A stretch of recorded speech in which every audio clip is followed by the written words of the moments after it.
ಶೌಕತ್ ಕಾತರ್ಕಿ ಹಾಗೂ ಯಾಸೀನ್ ಸಾಬ್ ಬೋದ್ಲೆಖಾನ್ ಇವರ ಸಾರಥ್ಯದಲ್ಲಿ ಕರುನಾಡ ಘರ್ಜನೆ ನ್ಯೂಸ್. ನಮಸ್ಕಾರ ವೀಕ್ಷಕರೇ, ನೀವು ನೋಡ್ತಾ ಇದ್ದೀರಾ ಕರುನಾಡು ಗರ್ಜನೆ ನ್ಯೂಸ್.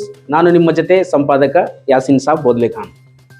ವೀಕ್ಷಕರೇ, ಗದಗ ಬೆಟಗೇರಿಯಲ್ಲಿ ಮತ್ತೆ ಚುನಾವಣೆ, ಅಧ್ಯಕ್ಷ ಉಪಾಧ್ಯಕ್ಷ ನಗರಸಭೆಯ ಚುನಾವಣೆ ಹಮ್ಮಿಕೊಂಡಿದ್ದಾರೆ.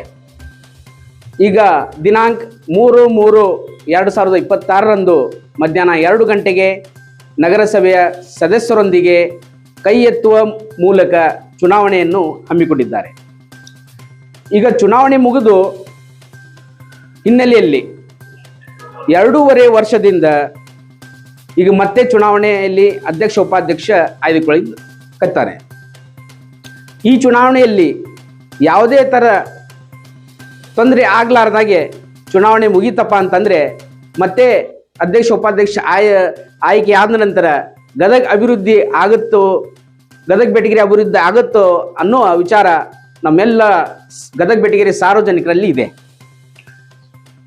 ಈ ಹಿಂದೆ ಗದಗ ಬೆಟಗೇರಿಯಲ್ಲಿ ಅಧ್ಯಕ್ಷ ಉಪಾಧ್ಯಕ್ಷ ಇರಲಾರದೆ ಯಾವ ಕಾಮಗಾರಿಗಳಿಗೂ ಗದಗ ಅಭಿವೃದ್ಧಿ ಆಯಿತು, ಆಗೋದಿಲ್ಲ, ಆಗ್ತಾ ಇಲ್ಲ ಅನ್ನುವ ವಿಚಾರಗಳು ತಾವು ನೋಡ್ತಾ ಇದ್ದೀರಿ, ನಾವು ನೋಡ್ತಾ ಇದ್ದೀವಿ. ಅದರ ಜೊತೆಯಲ್ಲಿ ಗದಗ ಬೆಟಗೇರಿಯಲ್ಲಿ ನೀರಿನ ಹಾಹಾಕಾರ ಎಷ್ಟಿದೆ ಅನ್ನೋದು ತಮಗೆಲ್ಲ ಗುರುತದ ಮಾಹಿತಿ ಇದೆ. ಈಗ ಅದ್ರಾಗ ಬೇರೆ ಬೇಸಿಗೆ ಕಾಲನೂ ಬಂದಿದೆ.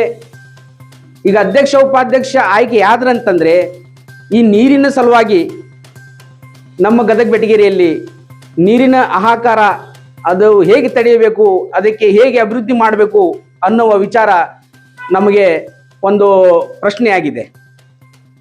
ಅದು ಯಾವುದೇ ನೀರಿಂದು ತೊಂದರೆ ಇರಲಾರ್ದಾಗೆ ನಮ್ಮ ಗದಗ ಬೆಟಗೇರಿಯಲ್ಲಿ ನೀರಿನ ಪೂರೈಕೆಯನ್ನು ಮಾಡುವ ಪ್ರಯತ್ನವನ್ನು ನಮ್ಮ ಗದಗ ಬೆಟಗೇರಿಯಲ್ಲಿ ಸದಸ್ಯರಾಯಿತು, ಅಧ್ಯಕ್ಷ ಉಪಾಧ್ಯಕ್ಷರಾಯಿತು ಆಗಬೇಕು ಎನ್ನುವ ನಮ್ಮ ಗದಗ ಬೆಟಗೇರಿ ಸಾರ್ವಜನಿಕರ ವಿಚಾರ ಇದೆ. ಅದರಿಂದ ಈಗ ಮುಂದೆ ಕಾದು ನೋಡೋಣ.